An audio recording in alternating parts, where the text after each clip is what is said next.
자, 그런데 이제 민주당이 이윤 대통령의 공천 개입 의혹 규명하기 위해서 구성한 명태균 게이트 진상조사단이 또 출범을 했습니다.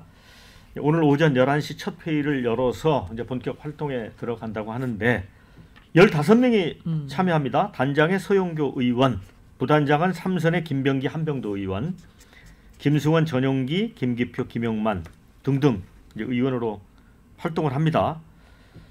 뭐 조직도 꾸려져 있습니다. 윤석열, 김건희 공천 개입, 당무 개입 진상조사본부, 창원 산단 등 국정 개입 조사본부, 여론조사 조작조사본부, 정치자금법 등 위반 검토본부, 공익제보 조사본부 5개 본부입니다. 자, 우리 구준석 대변인, 네. 이거 어떻게 보세요? 그런데 이제 저는 궁금한 게 민주당이 파일을 갖고 있는데 계속 지금 분석 중이라고 하면서 네네. 저울질을 하고 있잖아요. 네네. 윤통 부부의 입장을 보면서 판단해서 추가로 공개하겠다. 예. 그 민주당도 빨리 다 까야 되는 거 아닙니까? 이 무슨 진상조사단 뭐 또는 국회 차원의 국정조사 이런 데서 결정적인 한 방이 나오는 거 저는 본 적은 없습니다. 예. 기자 생활하면서 예. 여기서 뭐가 큰 게 나오기가 어려워요. 다만 이제 민주당이 갖고 있다는 그 녹취 파일 아마 이제 뭐 하나쯤 더 있을 것 같은데 제가 보기에 이건 이제 이재명 대표 선고 전에 하나 이제 또 내놓겠죠.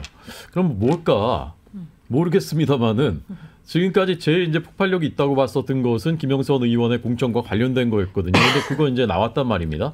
그러면 그다음 후속으로 나올 수 있는 것은 혹시 뭐 창원 산단 뭐 이것과 관련된 것이 있을 수 있지 않을까 이제 그렇게 이제 추측은 해보고 다만 제가 보기에는 민주당이 지금 처음 내놓은 이 그 녹음 파일의 폭발력 이런 걸 봤을 때 생각보다 이게 공천 개입이라고 할 수가 있는 건가? 물론 이제 국민들이 화가 납니다. 그리고 실망스럽습니다. 그렇지만 이것이 정말 판을 바꿀 정도의 게임 체인저가 될 만한 정도는 저는 아니었다고 보거든요. 그럼 그 다음에 내놓을 것이 과연 그것을 뛰어넘을 뭐가 있을까? 저는 이제 그 부분 좀 의문이고요. 국민들 입장에서는 저는 국민들의 마음은 전 그렇다고 생각해요.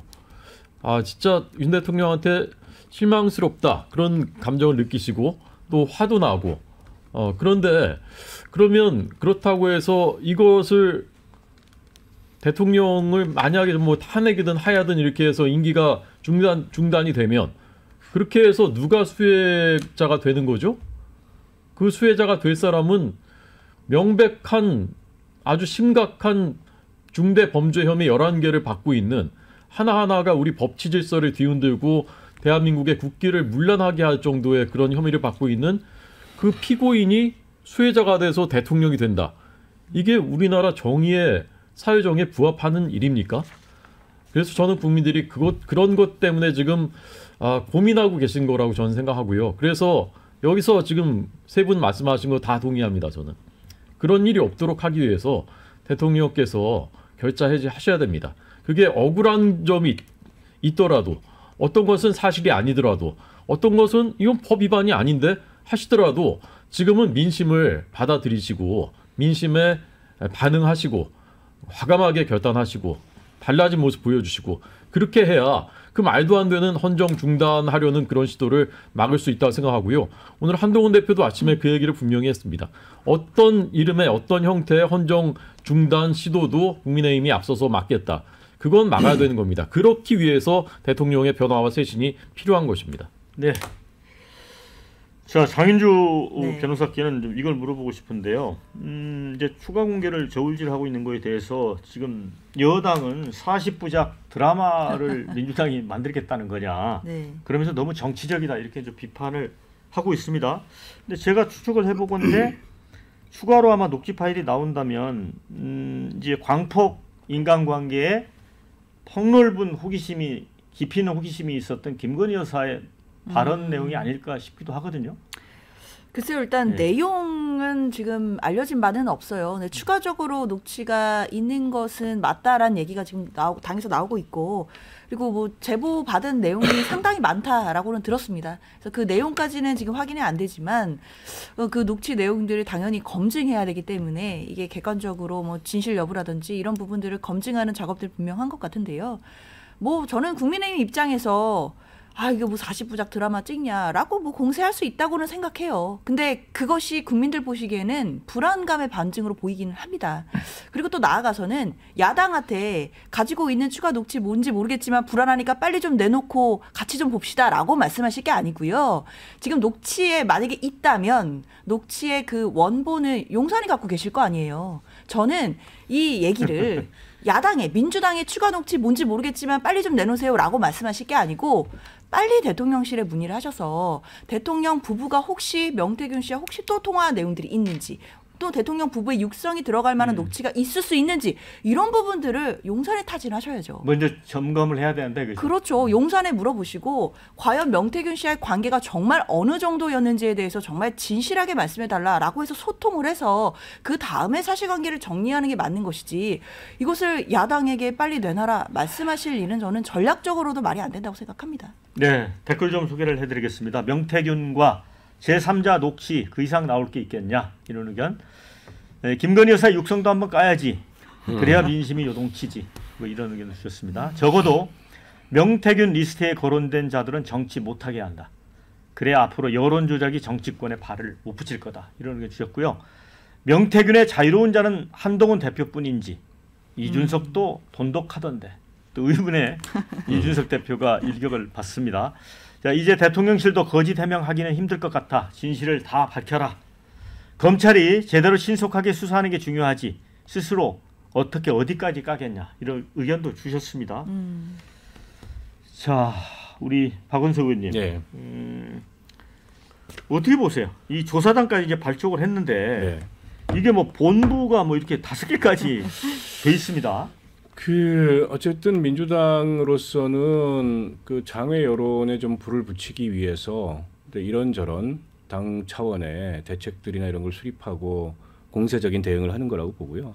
그러나 이제 탄핵을 앞장서서 주장하지 않겠다 이 뜻은 분명한 것 같아요. 자칫 이게 역풍이 될 수 있기 때문에 오히려 여론을 좀 따라가겠다. 그런데다가 이제 이재명 방탄 아니냐 이제 이런 역공이 들어올 여지를 최소화하겠다는 것 같고 실제로도 그렇습니다. 탄핵이라는 거는 뭐 정치인들이 앞장서거나 당이 앞장서서 주장한다고 되는 게 아니고 결국 민심이 그것 아니고선 방법이 없다 이렇게 갔을 때 실제로 가능한 거거든요.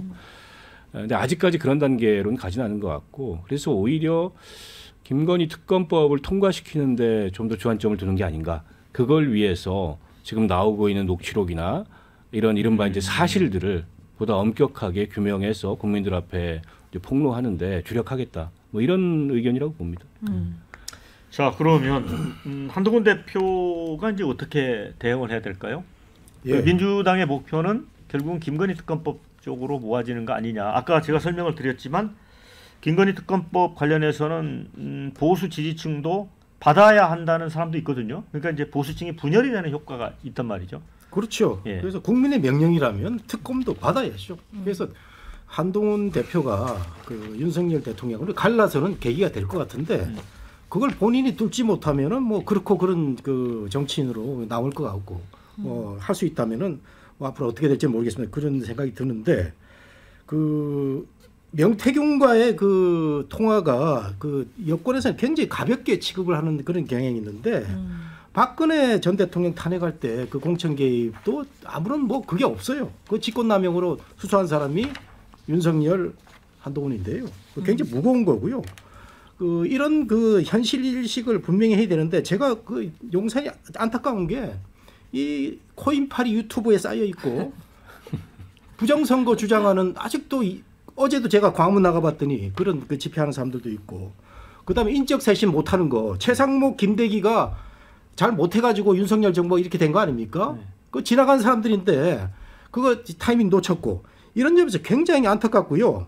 제가 요즘 그 민주당에 그 하나 주목하는 정치인이 하나 있는데 뭐 여기에 뭐 15명 참여해서 조사본부 꾸리기 이건 굉장히 구태연한 모습이긴 한데 그래도 그 한동훈 대표 국민의힘이 민주당을 잘 봐야 되는 게 박찬대 원내대표가 최근에 그 본인 자세를 보면은 굉장히 침착하고 냉정해요. 이 말도 가려서 하고 불필요한 말을 줄이고 그래서 지난번에 제가 정청래 잘한다 하는데 이어서 이번에는 박찬대를 한번 다시 볼 그런 그 계기가 된 게 아닌가 이런 생각이 좀 듭니다. 네, 권순석 대변인. 네.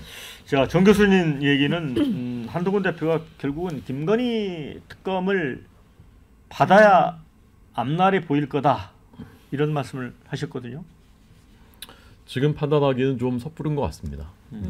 그 너무나 변수가 많고요. 11월에 진짜 대통령실이 어떤 수준의 쇄신하는 모습을 보여주는가, 거기에 따라서 민심이 어떻게 반응하는가를 보면서 이제 결정이 돼야 될 것 같고, 특별감찰관 일단 그 의제를 던졌으니까 특별감찰관이 도입을 관철시켜야 되겠고, 도입이 됐을 때 또 국민들은 그걸 어떻게 받아들이실까, 이런 부분까지 보면서 항상 한동훈 대표는 민심에 반응하려고 노력하는 것 같아요.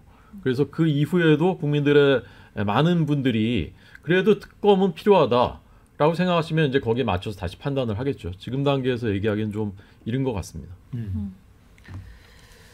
너무 이른 것 같다고 말씀을 하시는데 이르지 않죠. 사실은 특별감찰관은 아무 소용이 없는 무용지물이 돼버렸고요. 그 제도 자체가 소용이 없다는 게 아니고 지금 시점에서 그렇습니다. 특검이 아니고서는 국민을 설득할 최소한의 명분을 갖기 어려울 거다 그렇게 봅니다. 어쨌든 저희가 이제 정치 토크를 하고 있지만 이제 저는 주말에 이제 경제 관련 그 유튜브를 좀 봤는데 하여간 한국의 국가 경쟁력이 굉장히 어려운 상황입니다. 그러니까 정치권이 이 경제 문제에 대해서도 좀 정치 못지않게 관심을 가졌으면 좋겠다는 개인적인 생각을 하고 있습니다.